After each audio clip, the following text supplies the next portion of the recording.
All right, guys, welcome back into another NFL DFS video. My name is Eric Paulzine with 9 to 5 Sports. Going to be getting into the Week 8 value plays here for you guys. And on this slate, we actually have a decent amount of value plays. If you remember back to last week's video, we didn't have that many value/sleeper plays. Okay, really, it was Paris Campbell, and that was pretty much it. Now, as the week went on, I did like the idea of like Marquise Goodwin in a stack, but that was literally because Tyler Lockett was injured, and he ended up being a decent play because Metcalf got injured. This week, we actually have a decent, and Davis Mills I gave you as a value quarterback play. We actually have a decent amount of value on this slate, thankfully. Okay, so we'll break that down. If you guys enjoy this coverage, make sure to give a like and subscribe. That helps the channel out, which helps me be able to help you guys out more. All right, let's get into the values for this week. Okay, so for this video, I'm really going to try to like go to the discounted plays. Okay, so from there, let's just start off with Jameis Winston. Now, if Jameis Winston starts, that's the biggest thing we got to watch out for. If he starts, I like him a decent amount on the slate, going against the Las Vegas Raiders, a defense in which you can attack, via the passing game. So Jameis Winston would make sense in the sense that he's thrown the ball 40 times, 2 out of his 3 games thus far, and he's been around 20 DK points 2 out of 3 games thus far. The only time he wasn't was against Tampa Bay, which is a good defense. So Jameis Winston, if he gets to start once again, I think would be a good play. We do have to somewhat worry about his injury, but if he gets to start, I think that'd be because he's not injured anymore and they're not worried about that. I do still like Davis Mills as a play. The only issue I see with this slate is this should be a ground it and pound it game. Sorry. You had the Tennessee Titans with Derrick Henry run the ball a lot, and then you have the Houston Texans probably trying to run the ball a lot with Dameon Pierce. Okay, so maybe Davis Mills doesn't get to around 40 passing attempts, which is always what I try to target as like a minimum. I want my quarterback to be throwing the ball at least 40 times. Now, obviously, with scrambling quarterbacks, that changes a little bit. But this matchup with the Tennessee Titans has been one in which you've been wanting to target. They are poor defensively in the passing game. Can he get to 300 passing yards and maybe a touchdown? Yes, he can. Can he get to 20 DK points again? I don't really see that this game. That was really last game. I really like that. Maybe gets to like 18 DK points or so, which at 5.2 would still be enough, would still not be terrible. I do like the idea of stacking him with Brendan Cooks. I think Brendan Cooks is a strong sleeper play, and I think that would be a strong like sleeper stack you could go with. So I do want to point out Sam Ehlinger, but I want to point him out in the sense of looking at Matt Ryan. At the very least, let's hope Matt Ryan had one bad game. Okay, at the very least, I hope that Sam Ehlinger can get to 8 DK points because at his current price point, that would be 2x. Okay, 4K is such a cheap price point for any NFL player, quarterback. I mean, all he has to do is pretty much throw a touchdown, and he's a guy that did look good in the preseason. Now, I went back and watched a lot of the highlights from him.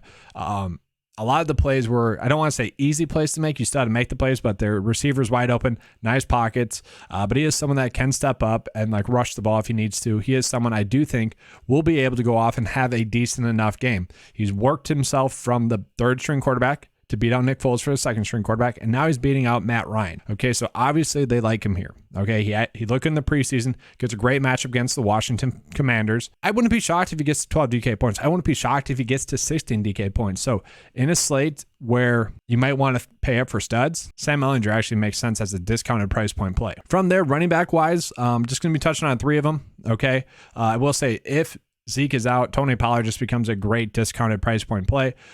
Let's go with Mostert. So Raheem Mostert, playing a decent amount of snaps, about 65 to 70% of the snaps. I was wondering if that was going to go down a significant amount last week because it did seem like he was starting to get wear and tear. The Dolphins don't seem to care about that. So I do think we are going to lock him into about that snap share, which is great. Now he gets a matchup with the Detroit Lions, a top 3 easy matchup on the slate. We can project him to get right around 14 to 20 opportunities in this game, maybe a few receptions in the passing game, but he should have some lanes to run the football. He should have a decent chance to score a touchdown in this one. At 5.9, he's not a cash play, I will say that, but he is a strong GPP play. He is someone in which I could see getting to 20 DK points like he has done 2 out of the last 3 games. And now Tyler Algier. Tyler Algier has looked good, okay? The stats don't really say it. The yards per carry don't really say it, but he has looked good, and his snap share has went up each week. Okay, it wouldn't be shocking to see him get up to 70% of the snaps in this game against Carolina. This is a matchup in which I do think you want to be targeting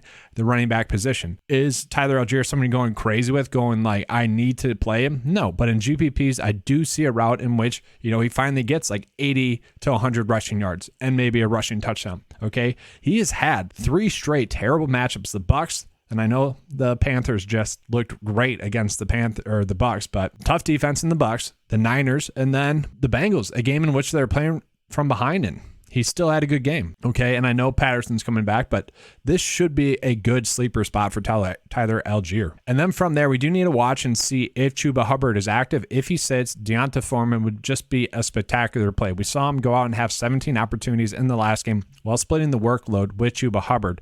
Okay. Foreman has looked good enough thus far this season in a limited workload. We saw him be the RB1 for the Titans last year and was all right. Okay. He was pretty much Derrick Henry light without the top end speed. Okay. Looked good last week against the Bucs, who are a tough defense. Now against the Falcons, who aren't, great, but aren't terrible against the run either. Like, you do have to respect them. He could be a decent play as well. For me, I have been just paying up for the safe running back plays. I don't think we have to get too cute with it. The receiver spot is where there are a ton of great plays. Okay. I think Chris Olave is a cheap price point play you can make. I don't really need to touch on him. DJ Moore, I think he is a very cheap price point play that you can make. Okay. With CMC out of Carolina, he should be someone that does get targeted heavily. And maybe we do see him get more receptions. Okay. He had been getting open. The ball just hadn't been coming his way accurately. Last week it finally did, and we saw him really have a strong game. At 5.3, he is certainly a value price point play. Drake London finally gets a great matchup as well for the Atlanta Falcons. They've had a few weeks in a row of difficult matchups. Now he gets finally a good matchup. It wouldn't be surprising to see him have a really strong back end of the season. He'd be someone in season-long leagues I'd be trying to trade for as well. From there, Alec Pierce is another one of those guys that has seen his snap share go up each week to about 89% of the snaps last week. We will see. Like, if he can get 80% of the snaps this week against the Washington Commanders, I think, honestly, going Sam Ehlinger and Alec Pierce is a decent stack. And you talk about like a backup to backup chemistry there. We could see that being a thing. Like, obviously, those two were practicing together a decent amount, at least at the start of the season. Sam Ehlinger might look to him a little bit more. The targets have been there for Pierce. The talent's there for him. Great price point, great matchup. He makes a lot of sense as a play on this slate. So Khalif Raymond, we do have to wait and see what is going on with the Detroit Lions, but he could be another great value play once again. He was another value play that I mentioned to you guys last week. 6 targets, 5 receptions, 14 DK points. It's no surprise that he is stepping into that role. He's a decent receiver, and really, we got to watch to see, is St. Brown going to be active? He has a concussion. They kind of think he's going to be back in time, but, you never know. Josh Reynolds, he might sit. And if he sits, then, yeah, you just have to play Khalif Raymond, I think, just at that price point. Cheap price point, decent matchup against Miami, a matchup that you've been wanting to target. And you could run a decently easy stack for that Miami-Detroit game with some of the value that's out there on that game. Another situation we have to monitor is kind of Corey Davis for the New York Jets. If he were to sit, then I do think Garrett Wilson would be a strong play, okay? He is their best receiver. I think, he's been really standing out. Okay. I think he is their best receiver. The talent has been there. It's shown. Just needs to get a few more targets. And if Corey Davis is going to be out, then I do think he has a chance to get a few more targets. Braxton Berrios could be a decent play as well. My thought process would be Elijah Moore would shift more to the outside position with Garrett Wilson still out there. And then Braxton Berrios would operate in the slot. Braxton Berrios is a good slot receiver. You can see him get to 10 DK points. Wouldn't be that crazy. And then Tyquan Thornton, probably my favorite value play on the slate. We saw him try to get used a decent amount on that Monday Night Football game against the Chicago Bears. 5 targets, just missed him on a play. He is someone they want to get the ball. Okay, he is someone that has seen his snap share go up each and every game thus far, and it wouldn't be shocking to see him be the receiver number 2 snap share wise. He could get 80% of the snaps, and you could be getting a receiver that the Patriots clearly want to get the ball to at a very cheap price point. If we can get maybe 5 targets again, 1 rushing attempt at this price point, all it takes is 1 big play. I'll take that. Like, I think he is a sneaky good value play on this slate. And then another player that really you saw a surprising amount of playing time go to was Terrence Marshall Jr., the second-year receiver for the Carolina Panthers. And it does make sense. With Robbie Anderson out, they had to go to someone, and it was Terrence Marshall Jr. So he's another decent value play you can go with as well.